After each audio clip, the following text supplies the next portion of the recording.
সুন্দরী, তারপরে চান, মায়া। একটি ছোট্ট ছাগল, আর সেই একটি ছাগল থেকেই শুরু হয়েছিল মনা বেগমের এক নতুন পথ চলা। আমি মনা বেগম, মুরেলদাহ আমার গ্রাম।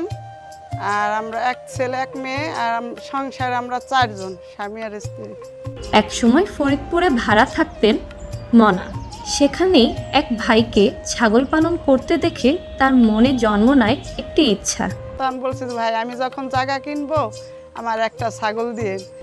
একটি থেকে দুটি, দুটি থেকে ধীরে ধীরে বাড়তে থাকে তার ছাগলের সংখ্যা। আমার একটা ছাগলের থেকে আমি 15টা ছাগল, 5টা ছাগল বিক্রি করছি। এখনো মোট আমার 11টা ছাগল আছে।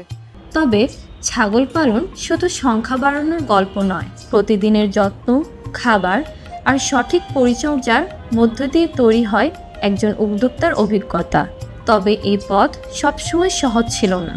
এখন থেকে বুঝতাম না, এখন বুঝি। এখন কিছু হইলে পরে মানুষের ওষুধই এই পশু পাখির এই খাওয়ার লাগে। আমরা যে ওষুধ খাই ওর ওই একই ওষুধ, তার মধ্যে একটু কম আর বেশি। এখন আশেপাশের ছাগল পালনকারীরাও প্রয়োজনে তার কাছে পরামর্শ নিতে আসেন। এই যে আমার পাশের বাসায় একটা ছাগল গাভিন 2 মাসের, তার এই যে পেট ফুলছে। আমি বললাম যে দোকান থেকে একটা সেকলো আইনে ওরে খাওয়াই দাও, গাভিনের আশা করলে তোমার ছাগল বাঁচবে না, তাড়াতাড়ি করে নিয়ে খাওয়াই দাও। পরে এই যে নিয়ে তারপরে খাওয়াই দিচ্ছে। ক্ষতি এসেছে, কিন্তু থেমে যাননি মনা। শক্তি ফাউন্ডেশন থেকে নেওয়া ঋণ এবং নিজের জমানো অর্থ মিলিয়ে তিনি চালিয়ে যাচ্ছেন তার ছাগল পালন। এক একটি ছাগল বিক্রয় হতে পারে 25,000 টাকা থেকে 60,000 টাকা পর্যন্ত। তা এখন 11টা ছাগল আছে। বড় ছাগল বাদেও মনে করেন যে কোনোটা 20,000 বেচবো, কোনোটা 40,000 বেচবো, কোনোটা 30,000 বেচবো।